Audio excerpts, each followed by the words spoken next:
Bonjour à toutes et à tous, bienvenue dans Femmes de légende, l'émission qui met en lumière les femmes qui ont su suivre leur voix et faire entendre leur voix. Je suis Laura Le Sueur et avec chacune de mes invitées, nous allons questionner leur modèle d'inspiration, leurs succès mais aussi les obstacles qui ont ponctué leur parcours, leur vision de l'ambition et de la place des femmes dans la société actuelle. Je vous propose une discussion à bâton rompu, sans langue de bois, avec celles qui construisent leur légende personnelle au quotidien. Et sans plus attendre, rejoignons mon invité du jour, Laurence de Villers.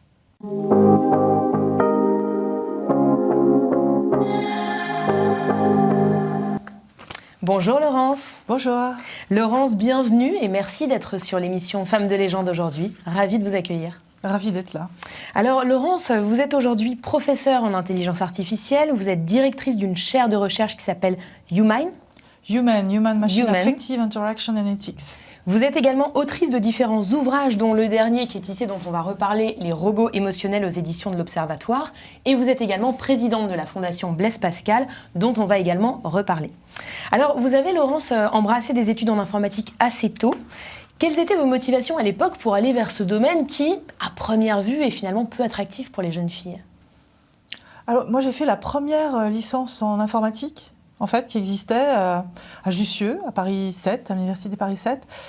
Et partout dans les journaux, il était écrit que l'informatique, c'était le rêve de demain. Et moi, j'avais envie de créer des nouveaux objets, des nouveaux univers, et les créer en virtuel. Est-ce que vous avez eu des modèles d'inspiration durant votre jeunesse qui ont finalement contribué à façonner la femme que vous êtes devenue aujourd'hui ? Oui, j'ai eu beaucoup de modèles féminins, en fait, que ce soit en littérature ou en politique. Simone Veil, par exemple, était extraordinaire. C'était quelqu'un qui avait souffert, qui avait réalisé des choses, qui s'était battu, qui avait monté une loi pour, effectivement, qu'on accepte que les femmes puissent être libres de leur corps. Et j'ai trouvé ça fantastique. Et est-ce que vous avez identifié, dans le domaine du numérique ou de l'informatique, à l'époque, des modèles aussi qui vous ont quelque part donné envie d'aller vers cette voie-là ?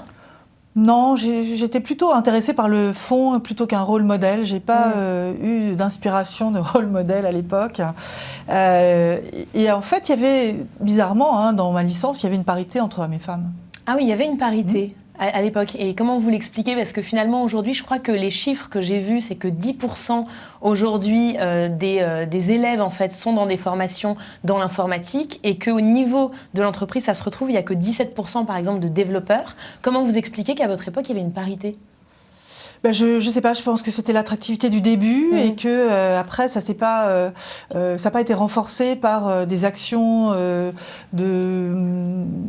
pour lancer l'imagination des mamans sur l'idée que leur fille pourrait aller faire de la tech et travailler dans ces domaines et que ça allait être un sujet féminin. Je pense qu'il y a eu un désert total sur ce qu'on pouvait faire à l'époque. C'était vraiment le début. Donc moi j'ai eu un pic là d'information.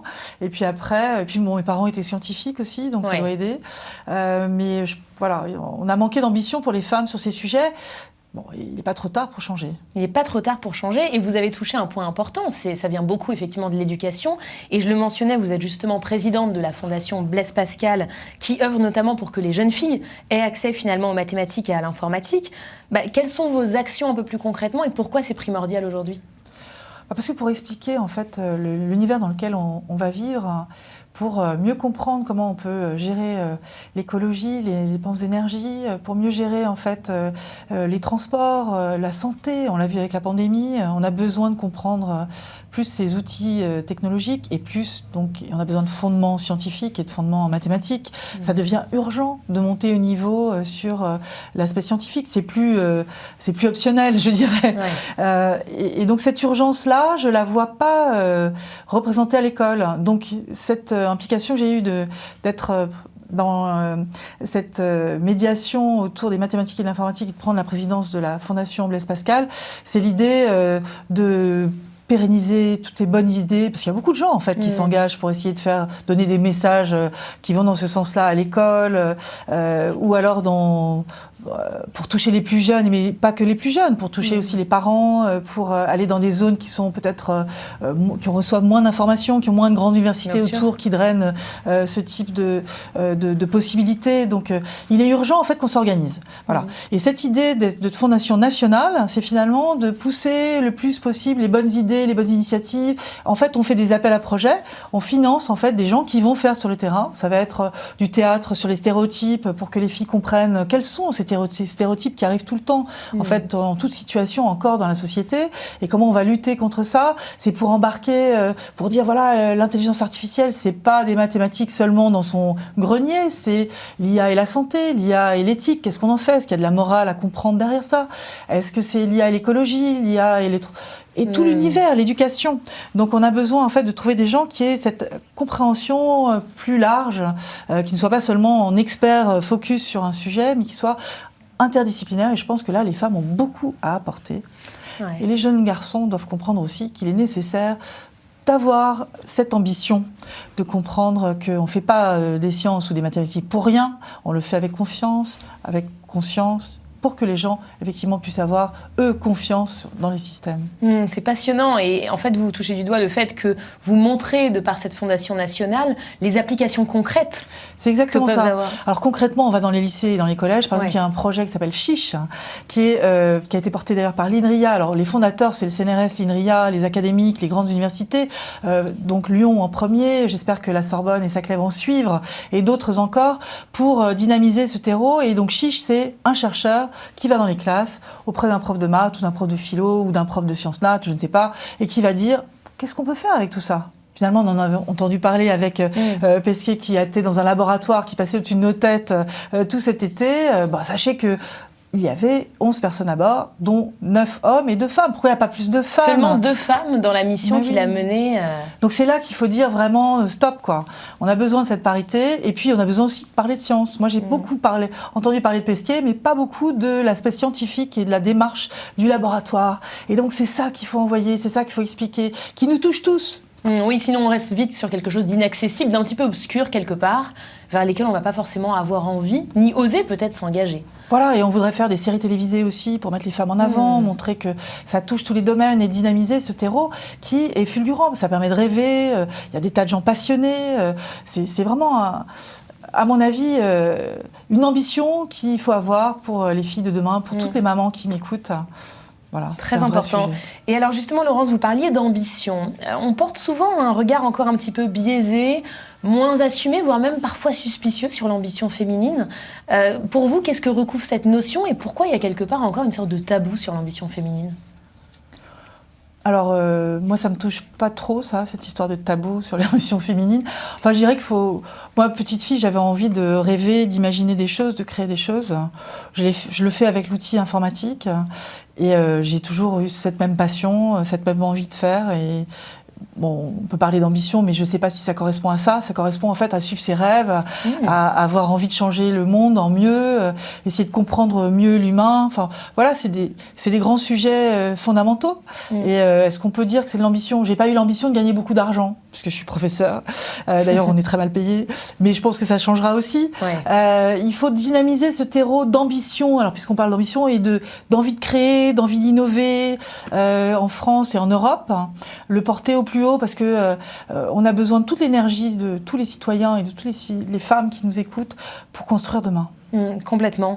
Et alors, est-ce que vous êtes tout de suite finalement senti légitime dans ce secteur qui est celui du numérique, ou j'imagine que moi, je suis tombée dedans assez tôt, comme je vous dis, et finalement, mon sujet, je sais pas, Internet, les mails, tout ça, c'était les années 80. 87, je faisais des réseaux de neurones, du deep learning, dont on parle 20 ans après. Les émotions, j'ai commencé à travailler sur la modélisation des émotions sur les machines dans les années 2000. Le MIT aux États-Unis avait commencé en 97. Vous voyez, j'étais à peu près raccord avec les premiers qui travaillaient sur ces sujets-là. J'ai toujours l'impression d'être en avance et finalement que ce sujet me rattrape et devienne très connu dans la société, alors qu'en recherche, on a un temps d'avance. Voilà. Et l'éthique, j'ai commencé à travailler dessus 2015, vraiment, à m'impliquer parce que j'ai embarqué des robots auprès de personnes âgées, à l'école, auprès d'enfants, et j'ai vu le fort pouvoir de manipulation de ces objets. Et je me suis dit que là, il fallait absolument aussi trouver comment on encadrait. Alors pas seulement par des lois, mais par le fait de bien concevoir ces systèmes le mieux possible, de les rendre plus transparents pour qu'on soit en capacité de comprendre ce qu'ils allaient faire, les capacités bénéfiques pour nous, hein, bien sûr. Fortement, et c'est très encourageant, on voit des choses extraordinaires, mais aussi les capacités de nuisance, parce que c'est surtout votre attention qu'on va capturer pour vous envoyer de la publicité et vous vendre des objets. Bon, je pense qu'il y a d'autres rêves à avoir dans la vie que bien sûr. Alors le sujet de la transparence sur ce domaine est fondamental, on va en reparler pour dire quelques mots justement de votre livre. Simplement pour en revenir justement à vous, du fait que vous étiez précurseur sur ces sujets, vous n'avez jamais eu une sorte de syndrome de l'imposteur que beaucoup de femmes finalement ont, aussi compétentes soient-elles. Vous n'avez jamais eu affaire avec ce type de ressenti ? Non, c'était plutôt les autres, les imposteurs. Ouais. C'est bien, ça fait du bien d'entendre aussi. Il y avait des tas de gens qui parlaient d'émotions sans savoir ce que c'était, qui parlaient de lois des algorithmes sans savoir ce que c'était, qui parlaient de tout un tas de sujets sans savoir vraiment ce que c'était, en n'étant pas en informatique, en n'ayant pas travaillé depuis des années sur ce sujet. Moi, j'ai encadré beaucoup de doctorants, j'ai enseigné sur ces sujets depuis, je vous dis, 30 ans. Bon, je me sens pas du tout à ma place. Ces sujets, si vous voulez, je suis contente qu'on en parle dans la société maintenant, qu'il y ait un débat public là-dessus. Il faut remettre la science au cœur de la cité. Hein, oui. Il faut que les scientifiques soient écoutés parce que ça va trop loin et je pense qu'on ne peut pas laisser le monde économique et politique s'emparer uniquement, que ce soit les seuls acteurs. Il faut aussi qu'il y ait un trio, qu'il y ait 4 entités, les citoyens qui sont les sujets qui vont subir peut-être ou qui vont en profiter, donc il faut qu'ils soient aussi dans la course, et puis aussi les scientifiques qui viennent apporter leur expertise. Hein. On a une certaine expertise quand depuis 30 ans on travaille sur l'IA, les réseaux de neurones ou tous ces objectifs de détection des émotions, d'agents conversationnels, de robots, etc. On a quelque chose à apprendre aux autres, à transmettre. Et moi, je pense que dans la vie, ce qui est le mieux, c'est de transmettre. Alors, vous parliez justement, Laurence, de débat public. Votre livre qui vient de paraître, qui est paru, en 2020, dans la pandémie. Mais on a eu effectivement la pandémie, donc on en parle d'autant plus aujourd'hui, les robots émotionnels aux éditions de l'Observatoire. Il parle d'éthique et de numérique, et je voudrais qu'on regarde un court extrait d'une intervention où on voit quand même que vous attendez, notamment de la part des futurs candidats à l'élection présidentielle, des mesures quelque part concrètes sur ce sujet qui est très important.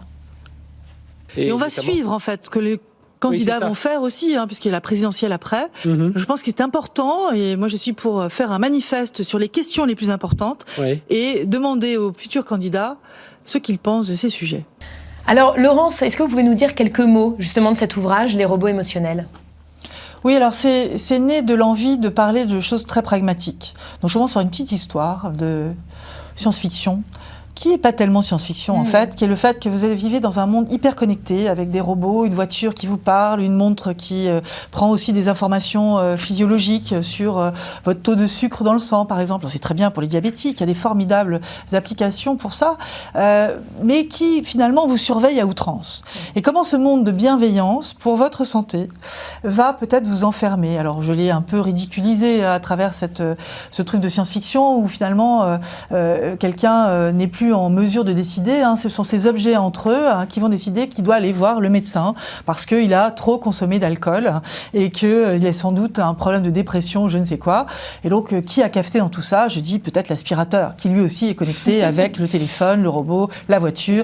La voiture ne répond plus parce qu'il a pris un peu d'alcool, il a trop bu, quelques verres, je vous rassure.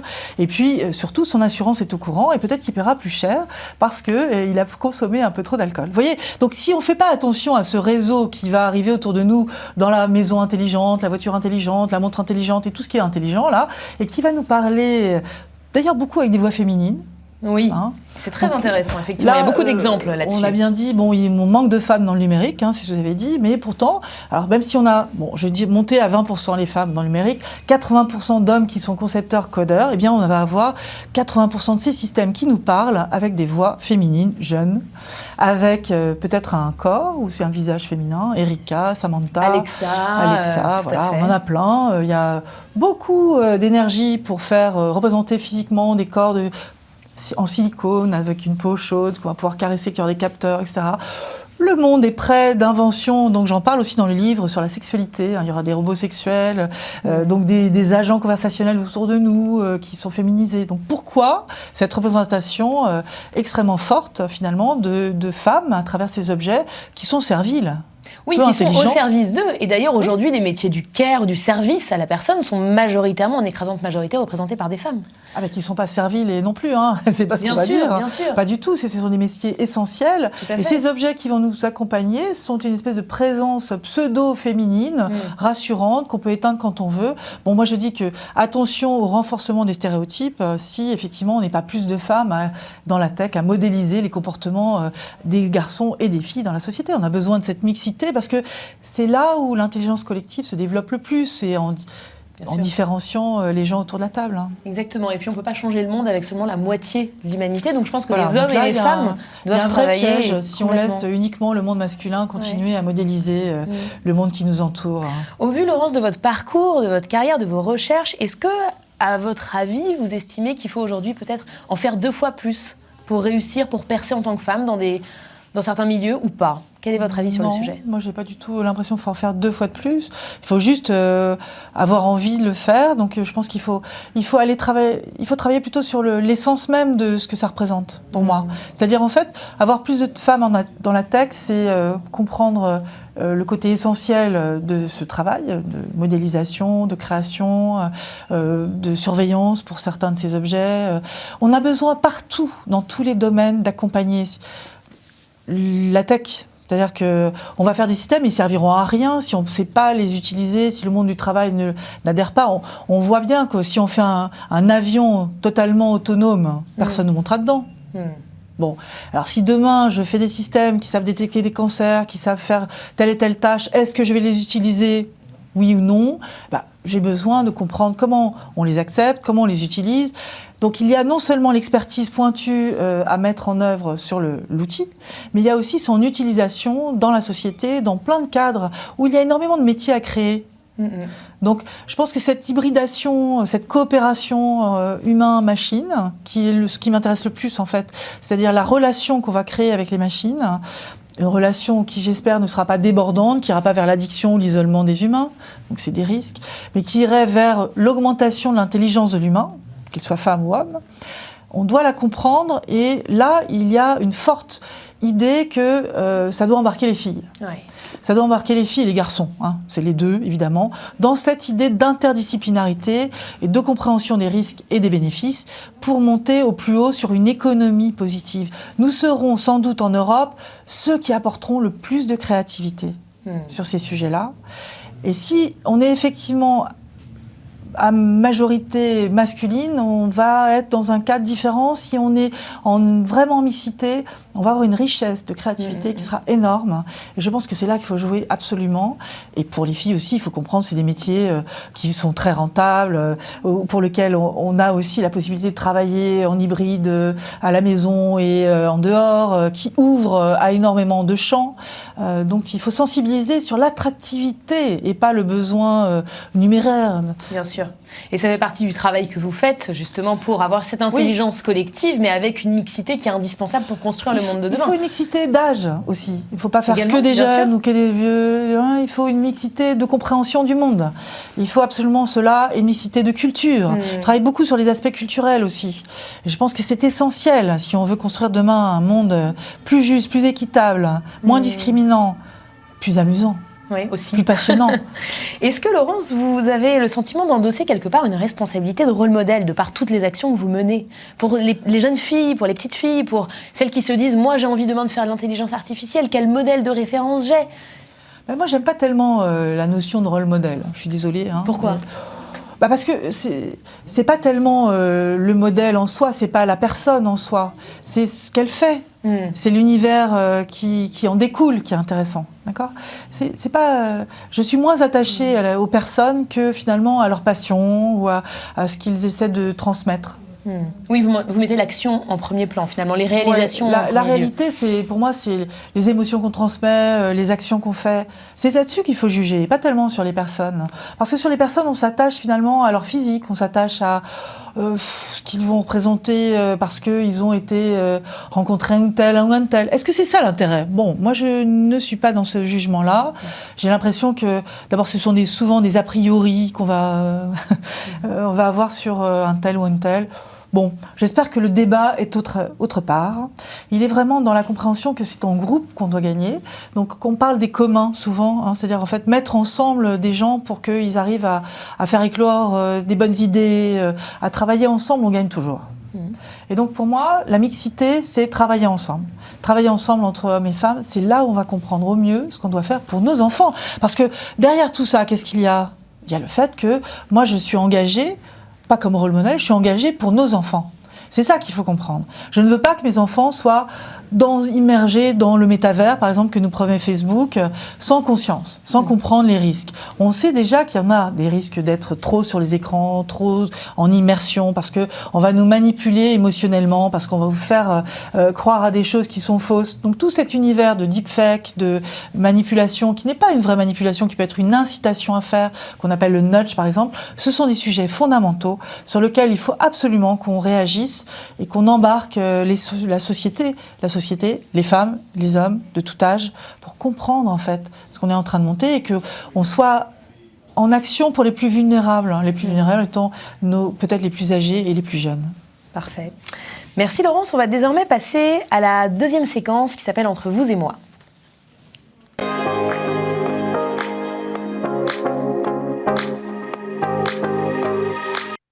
Alors, Laurence, je vais maintenant vous poser quelques questions et je vais vous demander d'y répondre, comme vous l'avez fait finalement, assez spontanément, sans langue de bois entre vous et moi. Ça vous va? Très bien.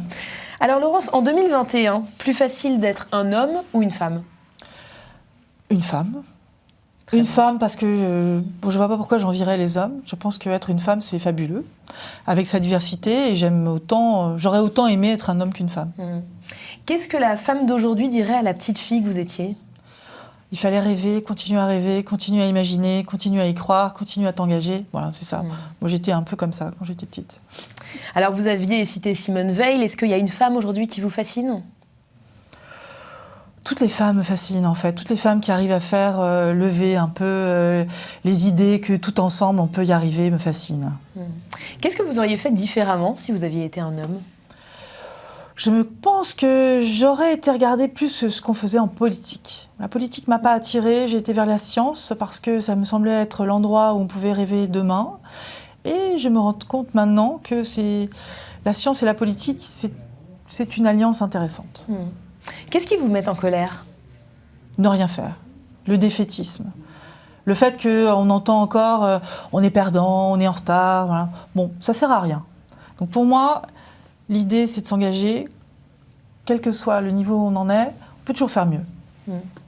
Qu'est-ce qui était mieux il y a 10 ans? Il y a 10 ans, il n'y avait rien de mieux, c'était différent. Et qu'est-ce qui est mieux maintenant qu'il y a 10 ans? C'est un peu la même réponse. Je suis désolée. Non, ce qui est mieux, c'est que je parle avec vous, c'est que effectivement, alors que j'étais dans un bouillonnement d'idées et de créativité, sans doute comme maintenant, mais dans un laboratoire, et je me disais finalement que c'était intéressant de le partager avec mes étudiants, de travailler sur la pédagogie, de travailler sur la médiation. Maintenant, je pense qu'effectivement, on a aussi un rôle en tant que chercheur, professeur, et tous les chercheurs et tous les professeurs ont un rôle, il y a beaucoup de femmes d'ailleurs, ont un rôle dans la société à avoir qu'on n'osait peut-être pas prendre parce qu'on disait les chercheurs, c'est un monde à part. Or, ce n'est pas un monde à part. C'est un monde qu'on doit inclure dans la société. C'est pas un monde auquel on va demander après, qu'est-ce que vous en pensez, ou avant, est-ce qu'il faudrait faire ça. C'est un monde qui doit être omniprésent en parallèle de la société. Et c'est cette compréhension qu'on a à jouer maintenant avec les politiques, avec les citoyens, qui me fait prendre la parole. Il y a beaucoup de femmes, quel est le pourcentage à peu près? Vous avez une idée De quoi? De femmes en ordre de sciences? grandeur, oui. Vous disiez il y a beaucoup de femmes en tant que chercheurs. On n'est pas beaucoup, mais on est quand même beaucoup. Il en faut toujours plus. J'aime pas les chiffres, parce que les chiffres, en fait, on vous dit « Ah, vous voyez, ce chiffre-là veut dire ça ». En fait, les chiffres, il faut s'en méfier, il faut demander le contexte, comment on a compté, tout ça. Il faut apprendre à une rigueur trouver le contexte pour bien comprendre les chiffres. Tout à fait, les recontextualiser, pas qu'ils soient, bien sûr. Le stéréotype le plus difficile à dépasser? Le stéréotype le plus difficile à dépasser, tu n'es pas capable de faire quelque chose qu'on doit dire de temps en temps à des femmes. Alors moi, j'ai jamais mis de limite, j'ai jamais entendu ces limites-là, donc j'ai jamais subi ce stéréotype. Mais bon, j'en ai vu des conséquences, je l'observe, quoi. Est-ce qu'il y a une citation qui vous guide ou qui vous inspire alors, au quotidien? C'est une citation que j'avais mise dans mon livre, je vais redonner la citation. C'est une citation, alors j'ai pas pris n'importe qui, j'ai pas pris une femme malheureusement, j'ai pris Albert Einstein, qui disait « La science est un outil puissant, l'usage que l'on en fait dépend de l'homme, pas de l'outil. Donc soyons responsables. » Très bien. Une phrase qui marche à tous les coups pour balayer un commentaire sexiste? Alors quand j'entends des commentaires un peu déplaisants, j'ai envie de dire, mais pourquoi vous êtes fragilisé parce que j'ai dit? Ça doit bien marcher. Et enfin, un dernier conseil pour celles et ceux qui nous regardent et qui hésitent, qui ont peur ou qui manquent de confiance. Dans la science, vous allez trouver un univers extraordinaire qui va vous amener à comprendre un peu mieux la société, comprendre un peu mieux les forces en présence. N'hésitez pas à faire des maths et de l'informatique. Il y a une puissance de créativité incroyable. Merci Laurence pour votre présence, pour ces messages. Je rappelle qu'on peut trouver votre dernier ouvrage, donc Les robots émotionnels, qui sont aux éditions de l'Observatoire, dans toutes les bonnes librairies, et aussi vos actualités sur votre site internet qui est laurence-deviller.com. J'aurai bientôt une autre plateforme pour essayer de porter ce manifeste, dont j'aimerais bien entendre les futurs... J'espère qu'on en entendra parler. Voilà, les futurs hommes ou femmes qui se présentent à l'élection en parler. C'est un sujet qu'on ne peut pas éviter. Merci beaucoup. Merci.